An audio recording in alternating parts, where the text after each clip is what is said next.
Good evening and welcome back. Welcome back. We have got the telescope set up. It's not really as good as I wanted it to be. I'm having a bit of trouble with my doubler, which zooms in and gets a much tighter shot. So what we've got here is I've got the mainstream around the wrong way here. Just turn.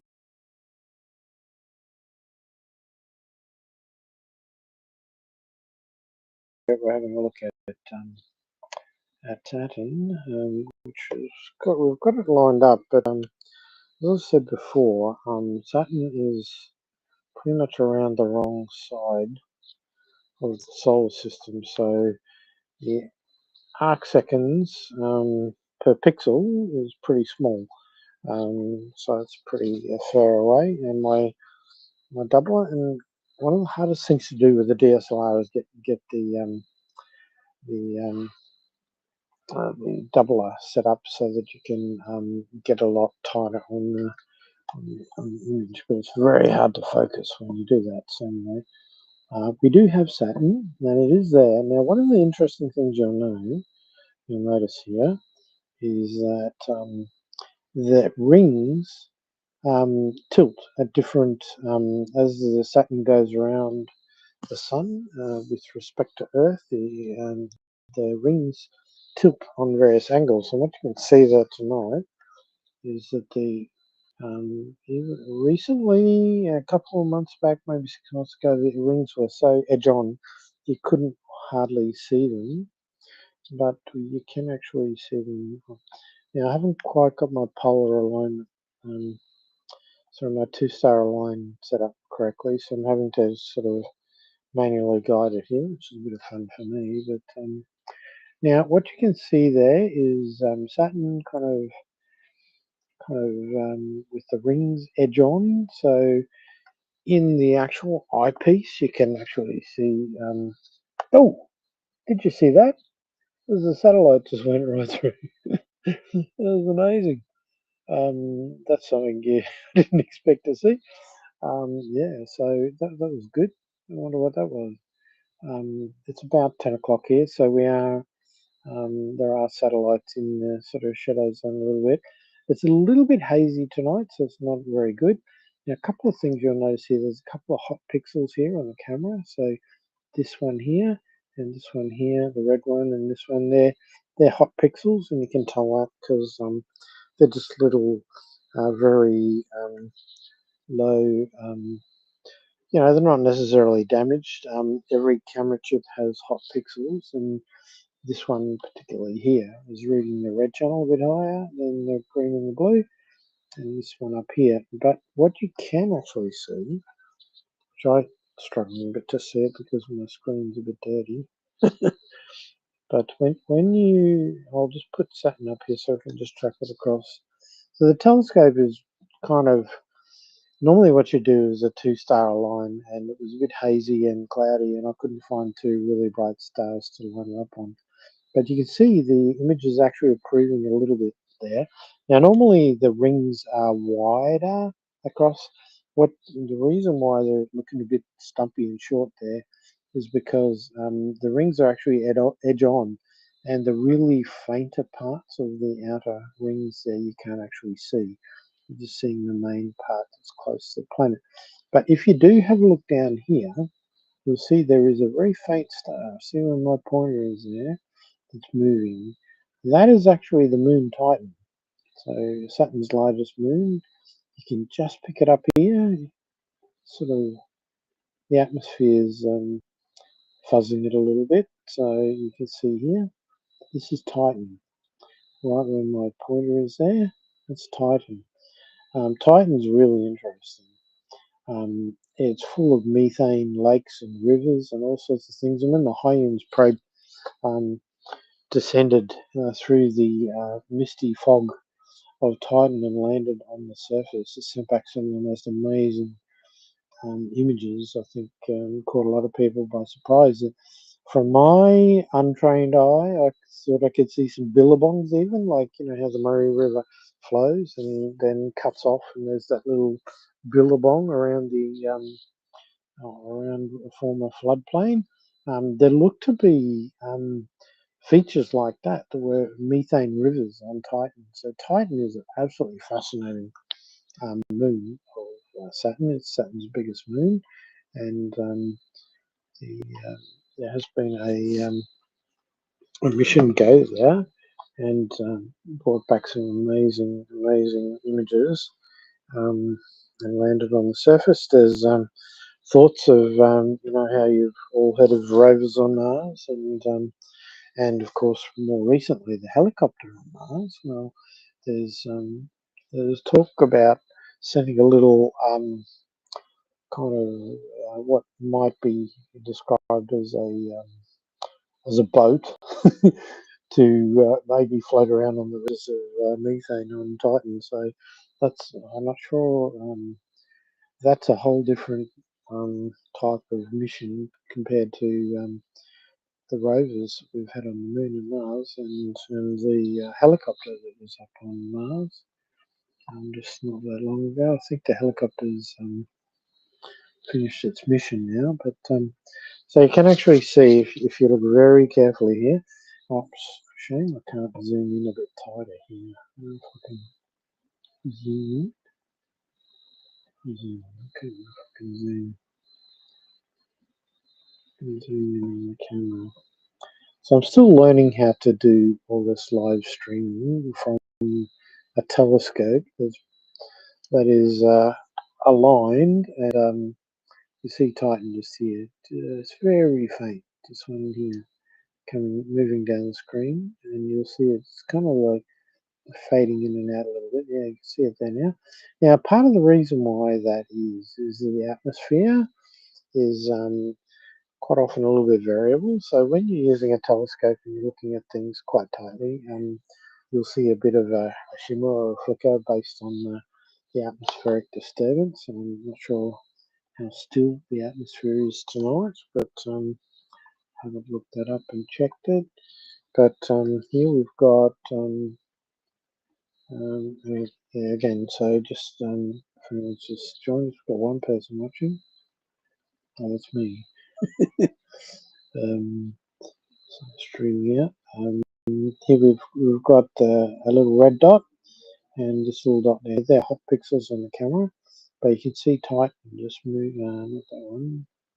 Just kind of fading in and out a little bit because it's right on the limits of what we can pick up there. Now, normally in this image, Saturn would be nearly twice the size of what it is there. Because if you look up in the sky at the moment, it's actually quite faint. And that's because it's around the other side of the solar system. So that is why it's a little bit hard to pull up tonight.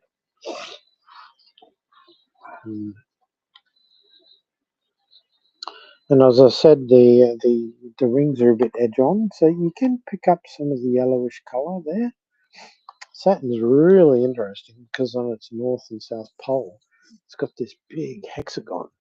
It's a darker colour than the rest of the gases on the planet, and that's kind of like a harmonic effect of its rotation and how it behaves. It's really quite interesting. If you Google the Saturn's hexagon poles, you'll see some amazing shots. So some of those were taken from the probe that actually went to Titan. Kind of did a bit of a not sure how much of a flyby it did of Saturn, but some of the big gaseous planets are quite challenging for the mission planners because there's so much gravity. It's a nice idea to go and land on Titan and come back, but you've got to deal with the gravity of the planet as well as the moon of that system. So, so it can be quite interesting. So, yeah. So I think it's actually pretty clear at the moment. You can pick up the yellowy. Now, normally through the eyepiece and using um, some extra lenses and things, you can get quite tight into that and get a really good image of it. Back in the days when iPhones only had one camera on the back of them, I had a little adapter here where you could plug your old iPhone, this here, and just go back to the main screen here. Let's get up. I'm doing a reasonable job at tracking by hand here. I'll just let that go, and I'll come back here to the main screen. Yeah, so here, used to, when there was an iPhone 6, you could put an eyepiece in here and then suction cap your phone to the kind of like the back of it like this, and put the eyepiece on. Fantastic photos. But as you can see now, there's 3 cameras in there, so it's a lot harder to what it used to be when I had my iPhone 6. Had one kind of camera in it. Now I've got 3 or 4 and LiDAR and everything else as well. So it's a very interesting and amazing process. So just broadcasting live here. I've got my cap on back to front here because I was looking at the eyepiece, so I didn't want to wreck the telescope. So big shout out to Australian Space Agent. Not an endorsement from them, but merch that I bought from the store. So yeah, the Australian Space Agency, great organisation. So they got a lot of good merch you can buy online and really good stuff. So yeah, so look, I'm hoping you're enjoying this. It's it'll probably come out on the stream. It'll be there. We might share it around again. But yeah, I'm a little bit disappointed with the Saturn tonight because I had heard that the rings were edge on, and but I didn't realize. I thought that was a a couple of months back now, that they were so edge on you almost couldn't see them at all. So the Saturn's rings are very thin. They have a number of moons. I think there was an update just recently. So Saturn and Jupiter have been going head to head in competition for out how many moons they have. I think the last I heard it was up around 62. So can you imagine having 62 moons? Imagine if Earth actually has 2 at the moment. We've got the big one that we all see up in the sky. But there's a little wandering asteroid that's just breezed past and doing a couple of laps for the next 10 years. But it's a very small little asteroid that's kind of got caught in our orbit. So we actually have technically 2 moons at the moment. So the definition of a moon is that it's a round body that has orbits not the sun, but it orbits its planet. So Titan potentially is big enough almost to be a planet in its own right compared to Mercury and of course Pluto. Pluto, we have to talk about Pluto. It used to be a planet and got busted. It got kicked off the list of planets, Pluto, because Pluto is now thought to be a Kuiper Belt object. So, which is where I think that's where Amazon's naming of their new constellation came from, Kuiper, which is a Kuiper Belt object. So Pluto is highly inclined. Let's come back to the mainstream so I can wave my arms around a bit. So what happens is that the solar system is like this, and so the sun's in the middle, and the sun actually rotates a little bit in a circle. So it rotates around the center of mass of the universe. Sorry, the solar system. So it spins on its axis, but it also goes around in a little circuit because of the weight of all the gas planets.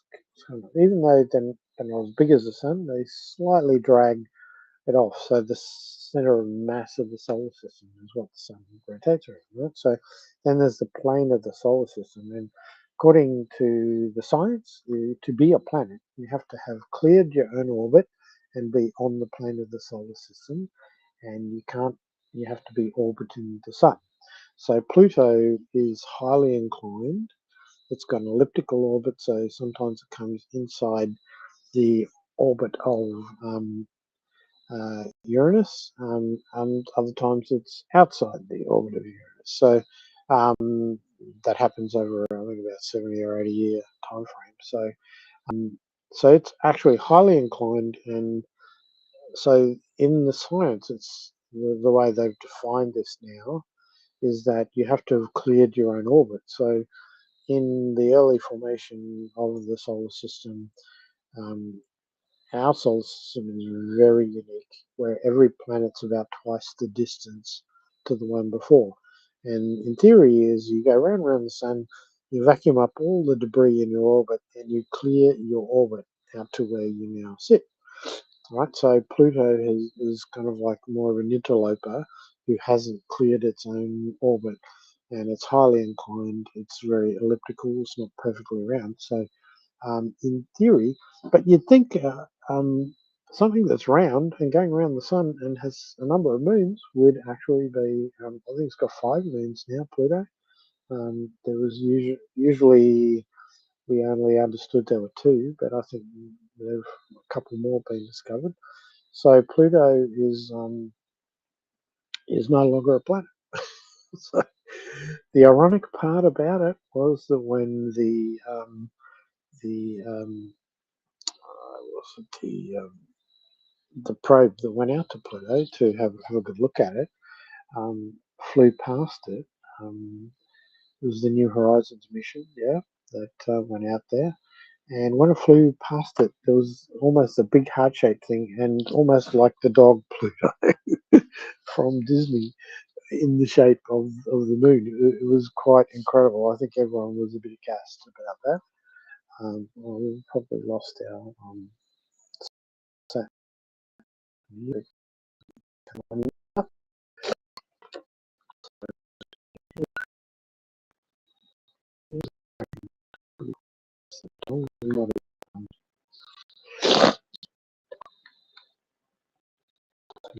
Lost. All right. So anyway, yeah, it's kind of got off screen, and we're there. So I hope you enjoyed that tonight. If you're coming to watching this live, or if you're looking at it later on the feed, yeah, like and share and subscribe. Drop a few comments on the feed. That would be really great. And yeah, I'm just really having a bit of an experiment tonight with a few things and trying to fine tune our process. The moon is low. I'm not sure we might actually get down to it. Let me have a go at the moon, because I think we can still get to it. It's just above you. Let's check. See if we can get there just before we head off. I'll just have a look and see if we can get back to the moon. I think we might be able to get there.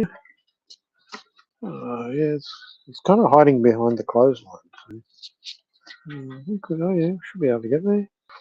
I'll just change the rate of the camera to 9 for the slew, and we'll slew around to here because you'll enjoy this. This will be a highlight for some of you. The moon is a lot easier to get than Saturn when it's around the other side of the solar system. So, just line her up here. It's just about to drop below the roof, so we should be able to get it there before we go.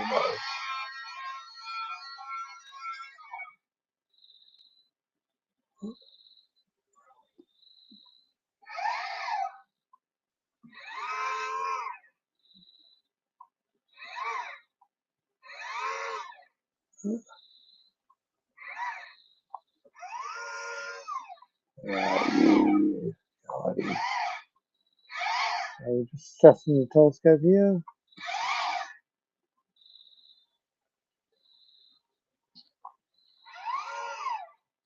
There we go. Oh, there we go. Alrighty, now we're talking. I'm just going to have to focus this a little bit. We shall see how we go here. Now, one of the things that we often do with the moon is, because it's so bloody bright, we usually put a lunar filter on so that we can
sorry about this, we just had a little, my phone battery went flat, and there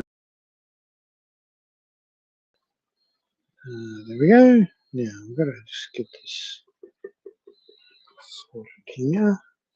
Just give me a second, because I think we might need the lunar filter on that, because it's way too bright. There we go. I lost my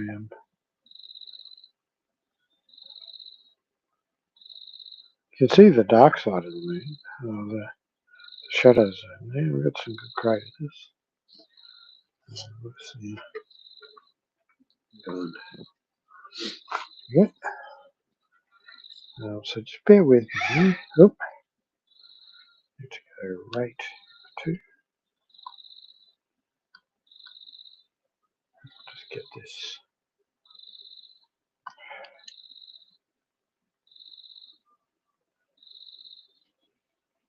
I'm still above the roof line there. So what I'm just going to do, you can see some nice little craters there. The beauty of the moon is that you can, when it's at a crescent phase like this, you can really get some good views of the actual craters. So just going to grab my lunar filter so we get some, kill some of the light here, because it'll be where's the lunar filter?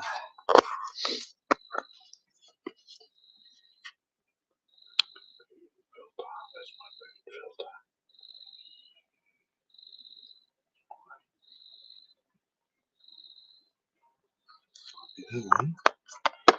There's my moon filter.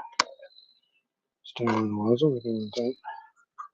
We don't want rainbows tonight. So that's it. That is it. That's that one there. Oh, yeah, that's it. So I'm just gonna slip the camera off for a sec. Probably see it. We'll lose the image here for a moment. Oops, off here.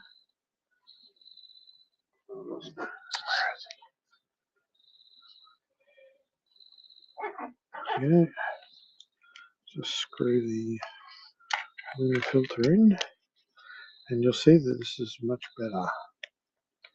This is much better. Here.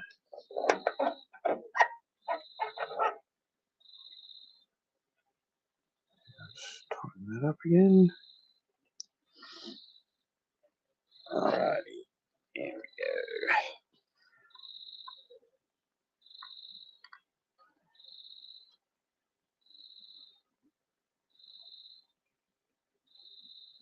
There we go. Look at that. Beautiful.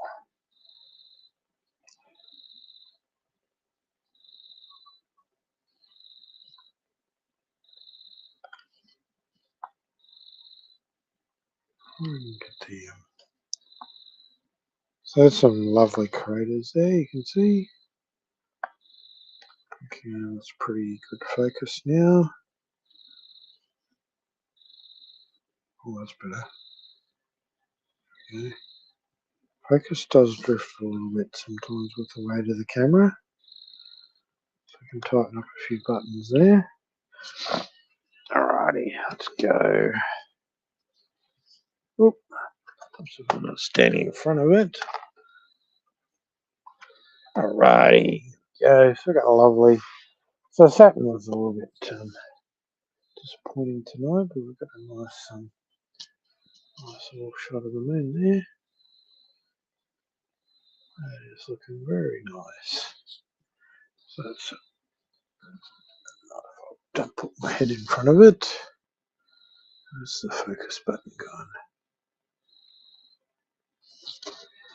Where are we? Oh, he's here.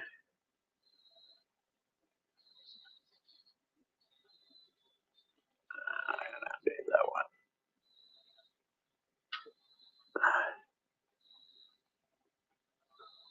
You see how touchy the focus is. What's he doing?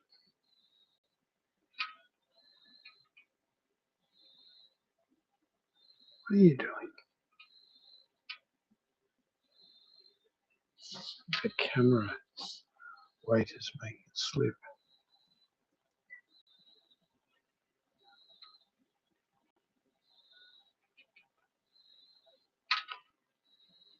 Get around the other side.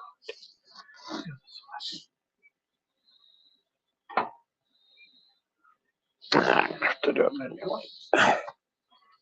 You do this.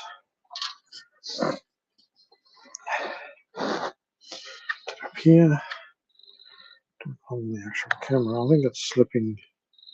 The camera's loose and it's slipping in there.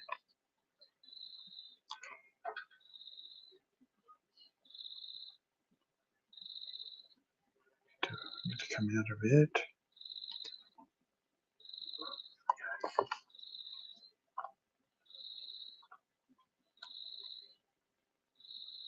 Here we go. We'll get just back in focus a bit for you.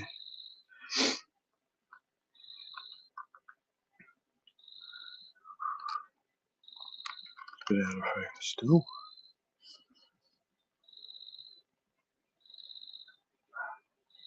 Oh, there we go. Look at that.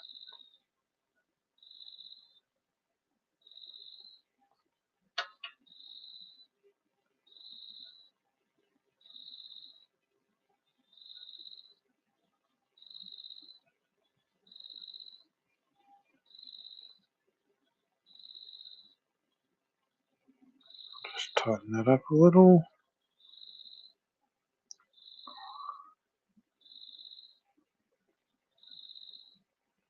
There we go. That's a nice focus. So one of the really interesting things about the moon is there's so many craters up there, and you'll hear a lot about the south pole of the moon, which I'm not sure we're looking at the moment, but you'll often see talk about the south pole of the moon because there's a lot of interest in the fact that some of that part of the moon doesn't get to see a lot of the sun ever, and there's thought to be a bit of frozen water down there. So back in 2005, when getting kilograms to space cost about $25,000 a kilo, it putting water into space was like, wow, that's hard work. So in future space missions, if you can have a base on the moon and pick up the water on the moon, which you already left low Earth orbit, that's a really good thing. So, of course, the cost of launch and carriage of payload now has come way down to almost, it's hard to exactly calculate it depending on what sort of mission it is, but the rideshare launches, some of them have 70 to 100 payloads the little CubeSats on board. So for some of them, the launch costs are as low as $200 a kilogram now. But obviously, payload weight is very precious in space travel, so you've got to really keep an eye on that. So it's been a lot of fun tonight. I've enjoyed it. It's good. Had a amazing day today, and running around having lunch with a few people and catching up with some of my space friends, and coming towards the end of the year. It was really cool. So I just wanted to try out a few things with streaming the scope into Restream tonight, and sharing a bit of Saturn and the Moon. So I hope you enjoyed that. If you've been watching or you're following this later on a broadcast, it'll be absolutely amazing. Thanks for joining us, and I'm going to probably sign off there now because those craters absolutely spectacular and really nice. So as the shadow creeps across the surface of the moon, it lights up different craters, and we can see how high they are, what sort of details. So yeah, the full moon is actually quite boring to observe because it's full on lit, and you can't actually see any of the details. So it's very hard unless there's an eclipse in progress. And sometimes when you do the eclipse, it's you get the different. I think it's actually starting to lose it in the corner there because I think it's getting down close to the roof now. Yeah, so there's a little bit more of the crescent was visible before, but I think one of the things that's really interesting, you can actually see so much here, but before you could actually see the bit that's not lit, you could actually see the faint glow of the earth shine reflecting off it, which was really nice. So anyway, hope you enjoyed that tonight. Just me playing with some toys, seeing how I used to do a lot of this years ago, and putting telescopes into live streams, but I haven't done it for a while. And I was keen to have a go at it again tonight. So yeah, I think you can kind of see it wafting in behind the roof now, so we're kind of losing it. You can see if I put my hand over here, you'll probably be able to see it as well. Anyway, it's been an absolutely great night, so hope I certainly enjoyed having a bit of a play with some of the toys, and we might just go back to the mainstream here. The moon is dipping below the roof there. The telescope's tracking it pretty well, which is good. Go back to the mainstream, and we will sign off. There's kill the telescope.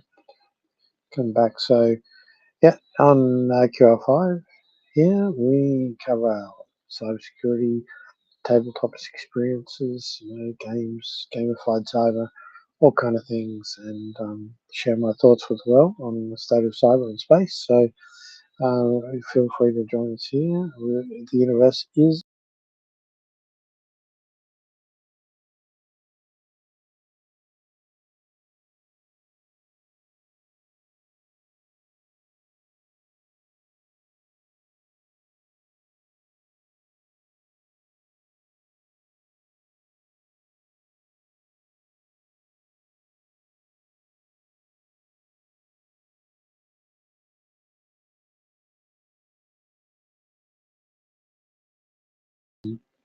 so anyone who's interested in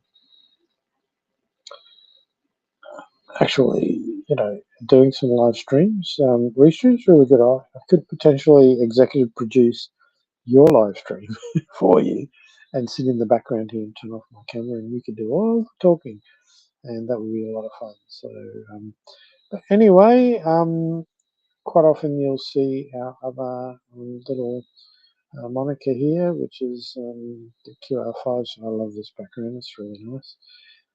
So I'm going to wish you all good night and pack up all my kit and and catch you all again next time we're on a live stream. So thank you all, and here is the outro. Ding dong. Thanks for watching.